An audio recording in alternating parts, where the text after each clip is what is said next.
Olá, muito boa tarde. Começa agora o programa Mercado Futuro. Eu converso com vocês aqui da B3, Brasil Bolsa Balcão, no Centro Histórico de São Paulo.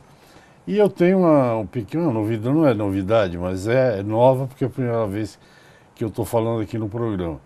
Agora, além de vocês poderem assistir o programa no canal do Boi, simultaneamente no Facebook, na página do canal. Depois de uma semana vocês têm essa entrevista no YouTube, que fica lá na nuvem.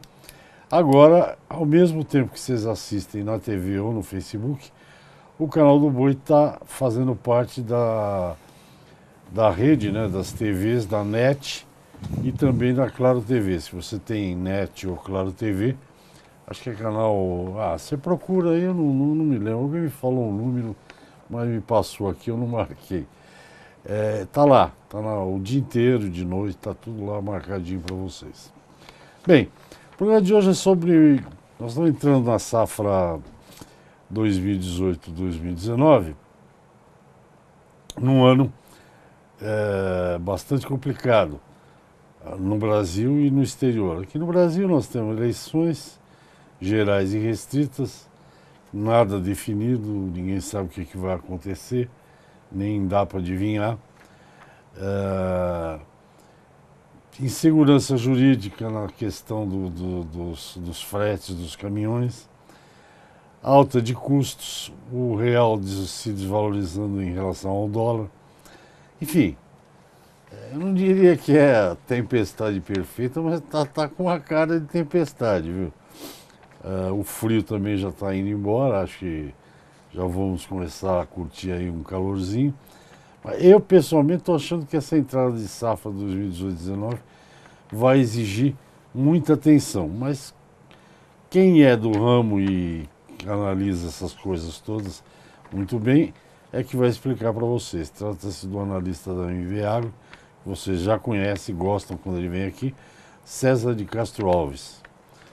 E, além de tudo, também, como eu, além de falar de agro, também gosta de um rock, de um blues, de um jazz. Os assuntos paralelos, eles se interligam. César, muito boa tarde, muito obrigado. Você sabe como eu te agradeço hoje, que meu dia aqui hoje está meio atrapalhado. Eu não gosto muito desse negócio de ficar falando só de uma notícia, mas o quadro, como eu vejo, é desse jeito. Vocês lá na Ibiago, como é que vocês estão se enxergando as coisas aí?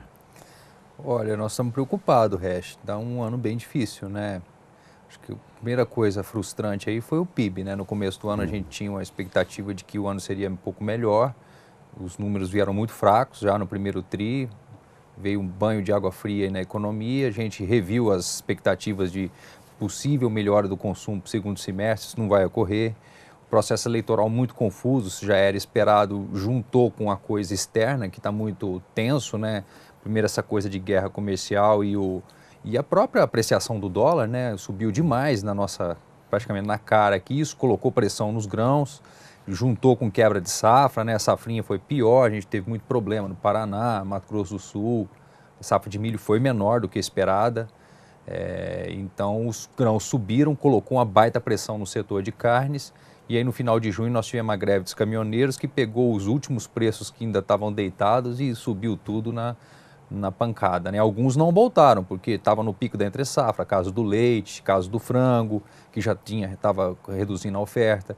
E outros voltaram porque nós estamos produzindo muito, caso de suínos, os próprios grãos acomodaram um pouco, né? Mas aí o dólar voltou a subir agora no meio das confusões aí de Turquia, nossa eleição, e aí os grãos voltaram a subir agora em plena colheita da safrinha. Então está um panorama difícil para o setor de carnes, está um panorama muito incerto para os grãos, que apesar dos preços estarem bons no spot, tem uma baita incerteza porque a safra que nós vamos plantar agora vai ser muito cara plantada, com alguma possibilidade do dólar depois cair, aí vai ser a pá de cal, né? Plantar a safra agora Com dólar alto dólar e vender alto, com dólar baixo. ou seja, o dólar só não vai cair se vier um cenário esquerda aí, se o PT renascer das cinzas e esse for o cenário vitorioso. Aí o dólar vai subir muito, provavelmente. Mas mesmo o cenário com o Bolsonaro, às vezes, eleito, o mercado já está meio comprando o discurso dele, pelo menos em princípio, né? Então não está com cara que que ele estaria associado a uma desvalorização forte do real. Então, está perigoso esse momento que a gente está com... É fato que nós vamos plantar uma safra mais cara e com o risco de colher ela com problemas, né? Seja por conta de um câmbio mais baixo, depois puxando os preços para baixo, e por conta também, muito por conta dessa questão dos fretes, né? Que ainda está totalmente no ar e não está permitindo o fechamento dos negócios. Então, o produtor até tem prêmio bom aqui no Brasil, né, na soja, tem preço razoável, poderia ter tela, mas não tem o preço do frete. Então, com isso, a negociação não fecha e você tem esse impasse e aí vai postergando o que seria a trava dos preços, né? Então, tá perigoso, sim. Só um detalhe, já que você vai falando, eu vou anotando aqui. Eu acho que todo mundo sabe o que é, mas só para... o prêmio é o quê? É para a soja brasileira embarca em Paranaguá e o preço é Chicago mais $1. Mais 2,5 hoje, 2,5, né? é isso. O normal seria isso, às vezes é negativo, né? Dependendo da oferta e demanda, mas assim, há algum tempo já, né? Alguns meses, por conta da forte queda em Chicago e da possível maior procura da China pela nossa soja, esse prêmio cresceu, né? Ou seja, quantos centes por bushel ou reais por saca o produtor ganha a mais com a soja posta em Paranaguá relativamente ao preço de Chicago. Então, nesse momento, o preço de Chicago não é bom para o produtor americano e não seria para nós aqui, só que esse prêmio está compensando isso. Então, se soma prêmio e câmbio, você tem aí na soja uns 20, 30 reais a mais por saco. Então, é muito diferente você ter um prêmio tão alto assim nesse momento, que se tivesse opção de vender futuro com o preço de hoje, com esse... O problema é que esse prêmio para o futuro ele já é muito pequeno, então aí não tem sentido. Me conta uma coisa, eu li recentemente que essa guerra entre Donald Trump e Xi Jinping lá, Estados Unidos e China, que num primeiro momento beneficiaria os produtores de soja brasileiros, mas que um pouquinho mais adiante não. Por quê? Olha, sempre que se tem esses conflitos com consequência de aumento de tarifa, acaba sobrando para todo mundo, né? O Brasil ele poderia ser mais acessado no primeiro momento, a gente poderia exportar mais soja, talvez até milho a mais para a China, mas num segundo momento as forças vão se organizando. O Brasil vai ficar caro se a gente for muito acessado num primeiro momento. A soja aqui sobe, depois os chineses não voltam mais. E mais, as carnes aqui ficam muito caras. Se a gente tiver uma baita elevação na demanda por soja, farelo, nós já estamos num ano complicado, que quebrou a Argentina. Nós estamos sendo muito acessados por farelo de soja também. Até óleo está vendendo mais. Tá tudo, as rações caríssimas aqui. Se a gente ainda tiver vamos dizer assim, um fluxo muito forte de exportação de milho aí no segundo semestre, é possível que tenha, e mais a China querendo originar mais 10 milhões de toneladas aqui, isso vai imediatamente para o preço das carnes. E aí a gente tem uma outra precificação aqui. Então, além do risco da gente estar navegando aí num mundo incerto, que pode vir tarifa para todo lado, pode nos pegar, seria muito de curto prazo esse prêmio. E o grande prejuízo seria o nosso encarecimento relativo geral dos alimentos aqui, em função dessa ruptura, né? E lá nos Estados Unidos o preço das carnes cairia. Então a gente deixa de ser competitivo nas carnes aqui, e eles ficam competitivos ao mesmo tempo em que eles originam menos soja e nós mais. Então essa coisa tudo ao mesmo tempo e com grandes volumes desequilibra tudo. Então, assim, num primeiro momento pode ser ótimo o produtor de soja, mas no segundo momento vai ser péssimo, porque vai sangrar a indústria de carnes e eles não vão comprar. Isso aí é o quadro que o César está pintando. Nós vamos para o intervalo, César, já voltamos já. Eu converso com o analista de mercados da MB Agro, César de Castro Alves. Aqui a gente nem aumenta nem diminui, a gente noticia. Mas o quadro que tá vindo por aí é esse mesmo. Fazer o quê? Vamos no intervalo, a gente volta já. Ok, estou de volta ao programa Mercado Futuro. Já falei para você que você pode ver essa entrevista na net, pode ver na Claro TV, no Facebook e depois fica lá na página no YouTube, programa Mercado Futuro. Bom, o que nós estamos conversando hoje, eu com o César de Castro Alves da MB Agro, a safra de verão está chegando aí, e o quadro político e internacional está bastante complicado. O César falou um negócio que vocês que são produtores de soja e milho conhecem bem, porque já não se acontecer, não será a primeira vez, que é plantar com um dólar alto ou valorizado frente ao real e na hora de vender o real mais valorizado em relação ao dólar. Esse é o pior dos mundos.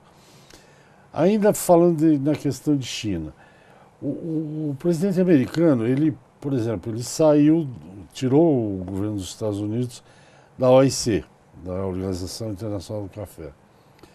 Ele não quer mais muita conversa com o OMC, né, o World Trade Organization.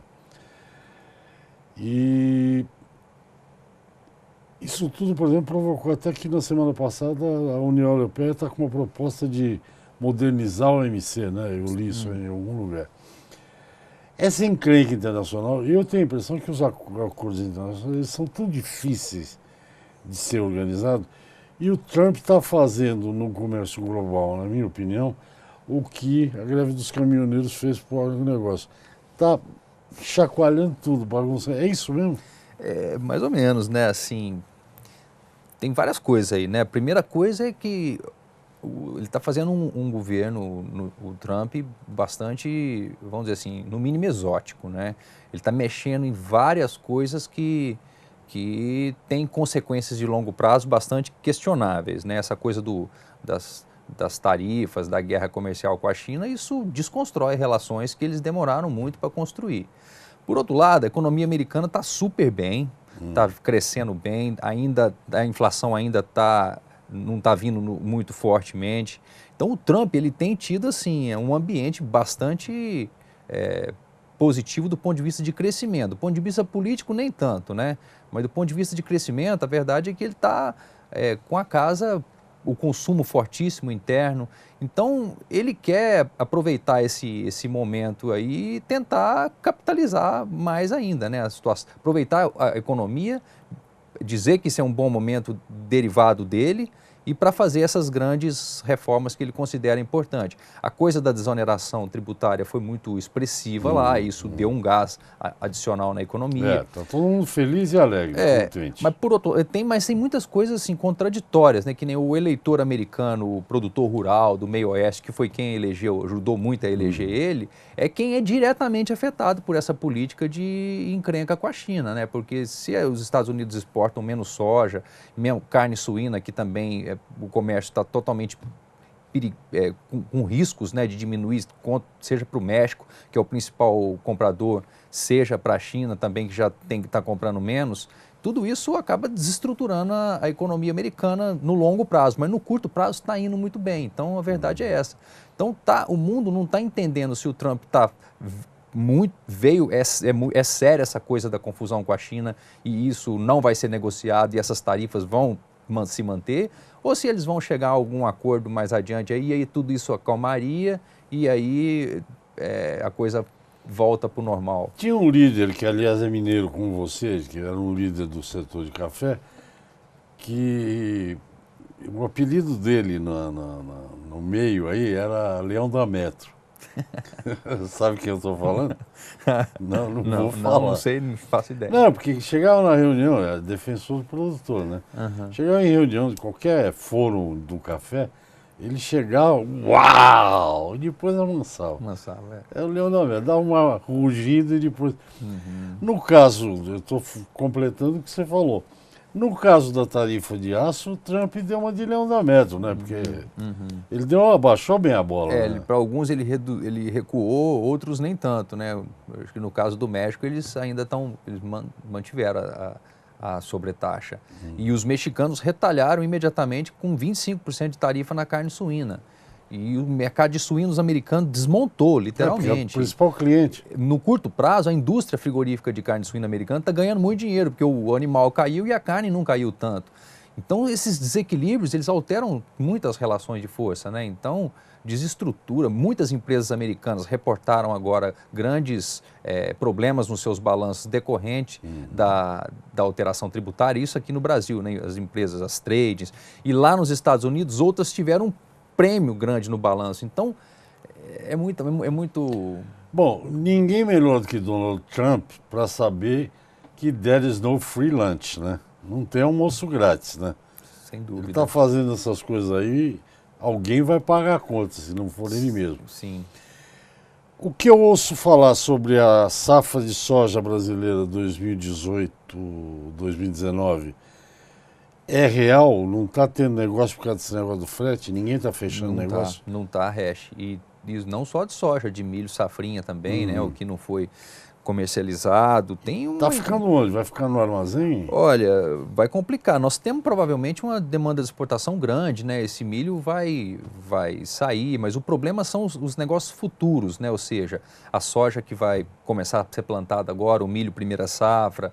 Ou seja, além da gente ter que terminar de vender da safra da safrinha, a gente ainda tem que fixar. E o produtor, ele precisa do fertilizante, ele precisa do defensivo, e isso encareceu 20%, 30%, dependendo do produto. E a questão do fertilizante é muito perigosa, porque a gente depende, obviamente, de fertilizante para fazer o plantio. O tal do frete de retorno, que é as cargas que voltam dos portos, que é o que vinha trazendo, levava grão, vinha trazendo fertilizante. Isso tinha um desconto de preço, agora a tabela inviabilizou esse desconto. Então, até que o Supremo resolva de fato se essa tabela vai ficar de pé ou não, algumas empresas estão tomando o risco de fazer as operações fora da tabela e outras estão totalmente paradas. E sem essa clareza do que vai ser o frete, o produtor não tem como fechar, né? Que ele não vai ficar com essa ponta grande aí do negócio em aberto, né? No caso de um caminhão de milho, o frete representa muito, né? Cargas de muito alto valor, isso é muito menos significante, e mesmo trechos mais curtos, tá? Paranaguá para o sul ou do interior do Paraná para Paranaguá, essas rotas menores são menos problemáticas. Agora, para tirar lá de Sorriso e trazer para Santos, aí que está o grande problema. Outra coisa que eu vi também, e você também deve estar sabendo melhor do que eu, é que as empresas que costumam fazer o escambo, né, o barter, diz que não está rolando barter nenhum, porque não tem como fechar a conta. Exatamente, também. Não tem essa precificação clara do frete, então não acontece o barter, que é uma ferramenta fantástica para o produtor, né? Ele precisa do insumo, antecipa, troca no produto para entregar futuro, mas esse frete, como é que fica? Então, não está acontecendo. Então, É provável, César, faz parte lá das conversas ou dos estudos de vocês lá, é possível, você vai responder depois do intervalo, que a safra 2018-19 seja uma safra menos produtiva por essa confusão toda, o cara compra menos fertilizante, gasta menos. Você responde daqui a pouquinho. Converso com o César de Castro Alves, da MB Agro, ele é analista de mercado da MB Agro Associados. Nós voltamos rapidamente, até já. Ok, estamos de volta ao programa Mercado Futuro, já é o terceiro bloco, infelizmente, deste programa que eu converso com o analista de mercado da MB Agro, César de Castro Alves. Antes do intervalo, eu perguntei se é possível, se trabalha-se com esses cenários, os analistas, de toda essa confusão que nós estamos conversando aqui há 20 minutos, pode acarretar uma safra menos produtiva o ano que vem. Porque o adubo não chegou, o fertilizante, o cara resolve, está tudo muito complicado, vou usar menos fertilizante, enfim. É isso que eu tinha perguntado para o César. Olha, Hash, eu acho o seguinte, o produtor ele é muito consciente do que ele não pode fazer, né? Fazer uma safra, comprar uma semente cara e economizar na adubação é uma coisa muito sem sentido. Então, o que pode acontecer é o cara simplesmente não conseguir plantar e não conseguir fazer o plantio que ele gostaria. Então, isso pode ser, não é nem conversão, é questão de glifosato, né? Que isso, tem essa questão. Então, imagina, o produtor quer plantar, o fertilizante não chegou.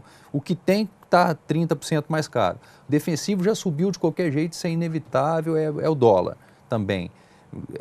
Dificilmente o dólar vai acomodar muito antes do plantio, porque nós temos a eleição aí na cara.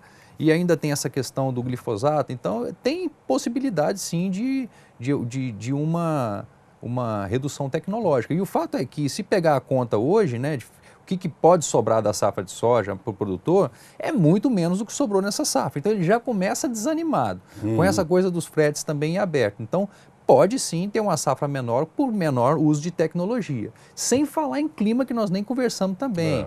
Em princípio, tem uma visão de que no verão, nosso verão, né, nós estamos falando aí de novembro, dezembro, janeiro, fevereiro, mais até, né, janeiro, fevereiro, a gente estaria sob a influência do El Ninho. Já começou o aquecimento. Se isso acontecer, tende a ser bom para o Cerrado, mas tende a ser ruim para o Bahia, Mapito, né, o Piauí, aquelas áreas mais do Nordeste ali costumam ser mais secas. Então pode ser um quadro meio perigoso aí também, porque nós não estamos num ano neutro, né? Pode ter problemas aí decorrentes desse Além El do Niño. dólar, da eleição e do frete, ainda tem uma coisa que a gente não domina, que é o clima, né? Isso aí eu nem toquei na questão do clima, porque eu acho que é um pouco cedo, mas já tem essa coisa no horizonte. Tem também algumas pessoas dizendo que pode ter uma chuva meio antecipada e depois não vingar, aí o cara perde o plantio. Então, para nem entrar nessa seara climática aí, só o ambiente hoje está muito complicado para o produtor, né? Não está permitindo a gente prognosticar um próximo ano aí com safra cheia, o que ajudaria o PIB, manteria a inflação baixa, está cheio de coisa. Só a situação de combinação aí de dólar e preços já desenha um quadro inflacionário para o ano que vem. Você vê que deve ser bom, né? Porque com essa situação complicada, que eu saiba, 14 brasileiros querem ser presidente do país. Vão pegar um pepino, mas deve ser bom, esse pepino deve ser bem temperado. Na questão de uma coisa que eu acho grave, que é a questão de proteína animal. O Brasil acho que o primeiro exportador, produtor de carne de frango, o quarto de carne suína, carne bovina é mais de 140. Esse setor também está com essa instabilidade, essa provável alta de soja, milho, farelo. O ano que vem promete, né, também. Olha, eu estou muito preocupado com o setor de suínos, por conta da falta do mercado russo está fazendo. Nós não abrimos esse mercado, vai completar em novembro um ano fechado. Está um caos o setor de suíno, porque tem muito abate, a produção está alta, o custo altíssimo, o setor operando no vermelho e sem a Rússia. Me preocupa muito. O setor de frango também pegou em cheio aí o custo das rações. Eles fizeram um ajuste muito forte para a produção para menor, né? Reduziu o alojamento de pintinho, isso subiu o preço da carne de frango e equilibrou a situação, mas não tem espaço para o frango cair, porque a ração não vai cair. Então está fácil, o setor está operando no 0 a 0, muito preocupante. E todo esse quadro de possível maior exportação de milho e de soja do Brasil é totalmente negativo para a indústria de carne, né? Lembrando que Agora, no boi, eu não estou vendo esse cenário tão sombrio, não. Pela seguinte razão. Primeiro, que é muito menos intensivo, né, em grãos. Agora, os confinamentos, obviamente, vão sair mais caros por conta da ração cara. Mas, por outro lado, o boi também, futuro aí, os contratos para novembro, outubro, novembro, estão 150, 151. A margem é pequena, mas fecha a conta onde a ração não é muito cara. Estados com a ração muito cara, como Goiás, São Paulo, realmente a aritmética é mais difícil. Mas no Mato Grosso fecha a conta. Então, e o boi, nós estamos com uma exportação muito boa de carne bovina. A Austrália está com problema. Então, toda essa conjuntura e uma demanda muito boa externa por carne bovina. Então, esse setor me preocupa menos. Curioso é que eu não vi, eu li, né, que eu comentei com você, a tua entrevista sobre a carne suína. Mas para o consumidor brasileiro não chegou a parte boa, não caiu o preço da carne, né? Caiu, Resch. Caiu, está bem barato. O suíno está muito barato. A carne, assim, relativamente a frango e a boi, ela está mais barata. E isso está fazendo o consumo, provavelmente o consumo per capita esse ano vai crescer de carne suína, mas é na base do excesso de produção, porque a gente tem um limite para absorver isso. E com esse mar de carne suína aí que a gente está, o preço está muito baixo relativamente. Por isso que não está fechando a conta O animal desvalorizou demais, é muita oferta. Você já veio aqui nesses anos todos aí e já falou isso, mas a gente não vê ninguém tomar uma atitude. Depender de um mercado é fria. 40% da carne suína ia para a Rússia. Isso. Quanto é de soja que vai para a China? 60? Por aí. 60 milhões. Pode esperar, cara. Uma hora vai dar problema. Uma hora vem. Nós temos, acho que, 1 minuto de programa. A gente já não tem mais programa, né? Mas não é verdade que uma hora esse negócio vai rolar? Exatamente. É sempre assim, né? A carne bovina exporta para 140 países, não é Isso, ajuda bem. É o caso, por exemplo, esse ano, está sem o mercado russo, se nós estamos crescendo aí uns 5% a exportação de carne bovina, uma beleza para o Egito, para a China, mas faltando a Rússia. Se a Rússia estivesse na pauta, a gente ia estar exportando 18% a mais. Eu fiz essa conta semana passada. Então, não é que não está fazendo falta, tá também. Esse é o risco da concentração, né? No final, são poucos que compram muito. Sim, mas tem que tentar. Mas César, acabou o nosso tempo. Muito obrigado. Prazer. Te agradeço de coração. A entrevista de hoje foi um belíssimo programa. E eu não sei porque que eu não te chamei mais. É para te dar folga, mas assim que puder eu te chamo de novo. Vai ser um Obrigado. prazer. Gente, é isso. O programa você pode ver na Claro TV, na NET. Divirta-se. Amanhã tem mais. Obrigado pela atenção e até lá.